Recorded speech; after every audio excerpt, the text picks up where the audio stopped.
करीत आहे लक्षात नसलेला बाप. लक्षात नसलेला बाप. वडील, बाबा, पप्पा, डॅडी, पिता. लिहिण्याला बोलण्याला खूप चांगलं वाटतं, पण आपण प्रत्येक जण सहजपणे नेहमी जाणून बुजून शब्द उच्चारतो, तो म्हणजे बाप. होय होय, बाप. त्याच बापाविषयी थोडंफार.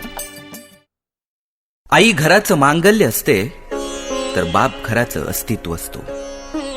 पण घराच्या या अस्तित्वाला खरंच कधी आम्ही समजून घेतलेलं आहे का? वडिलांना महत्व असूनही त्यांच्याविषयी जास्त बोललं जात नाही, लिहिलं जात नाही. कोणताही व्याख्याता त्याच्याविषयी जास्त बोलत नाही, लिहित नाही. पण कोणताही व्याख्याता आईविषयी जास्त वेळ बोलत राहतो.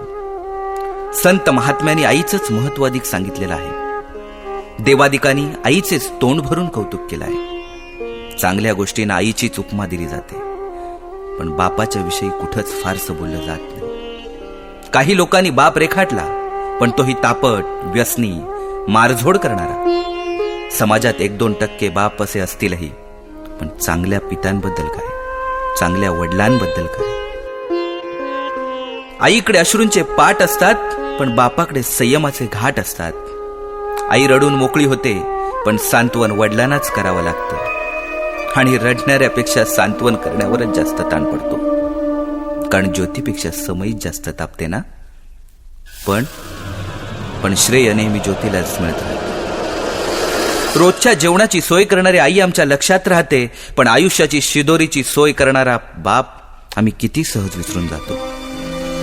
आई रडते, पण वडिलांना रडता येत नाही. स्वतःचा बाप वारला तरी रडता येत नाही, कारण छोट्या भावंडांना जपायचं असतं. आई गेली तरी रडता येत नाही, कारण बहिणींना आधार व्हायचं असतं. पत्नी अर्ध्यावरच सोडून गेली तरी पोरांसाठी अश्रूंना आवर घालावा लागतो. जिजाबाईंनी शिवाजी घडवला असं अवश्य म्हणावं.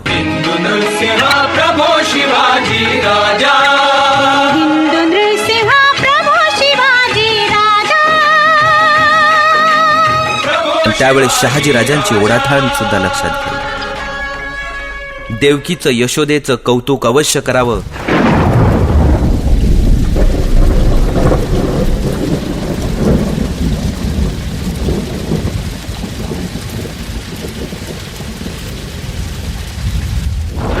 पण पुरातून डोक्यावरून पोराला घेऊन जाणारा वासुदेव लक्षात ठेवावा.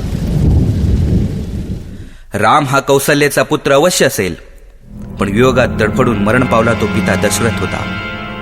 वडिलांच्या टाचा झिजलेल्या चपलांकडे पाहिलं की त्यांचं प्रेम कळतं.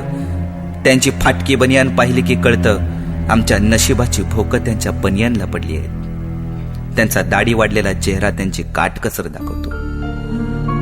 मुलीला गाऊन घेतील, मुलाला लुंगी घेतील, पण स्वतः मात्र जुनी पॅन्ट वापरायला काढतील.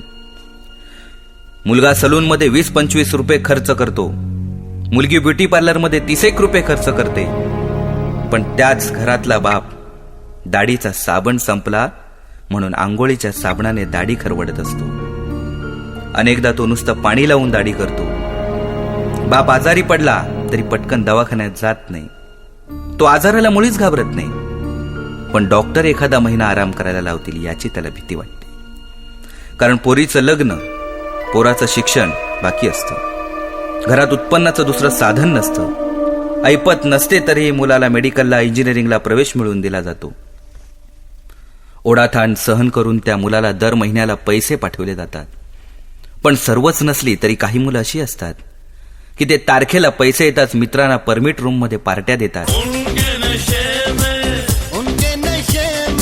आणि ज्या बापांनी पैसे पाठवले त्याच बापाच्या नावाने एकमेकांना हाका मारतात, वडिलांची टिंगल करतात. आई घराचं मांगल्य असते तर बाप घराचं अस्तित्व असतो. ज्या घरात बाप आहे त्या घराकडे वाईट नजरेनं कोणीही बघू शकत नाही, कारण घरातला कर्ता जिवंत असतो. तो जरी काही करीत नसला तरी तो त्या पदावर असतो आणि घरच्यांचं कर्म बघत असतो. कोणाचा मुलगा होणं टाळता येत नाही, पण बाप होणं टाळता येतं. पण बाप कधीच बाप होण्याचं टाळत नाही.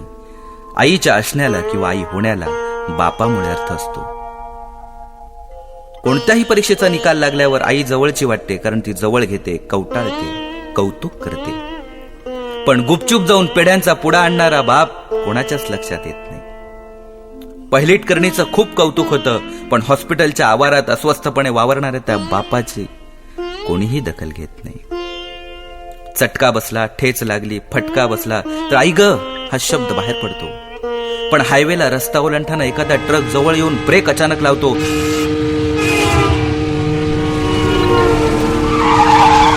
तर बापरे हाच शब्द बाहेर पडतो.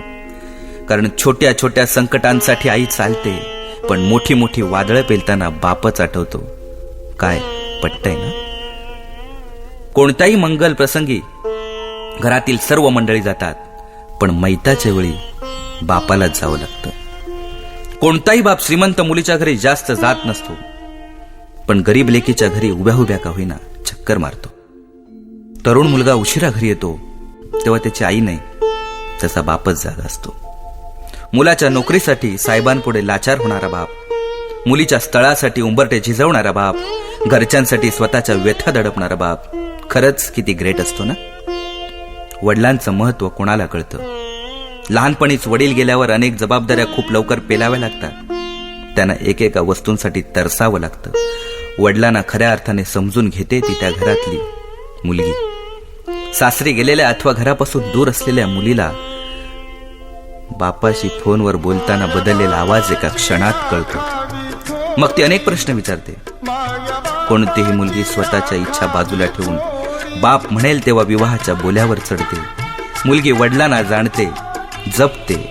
इतरांनी सुद्धा असंच आपल्याला जाणावं, हीच बापाची किंमत.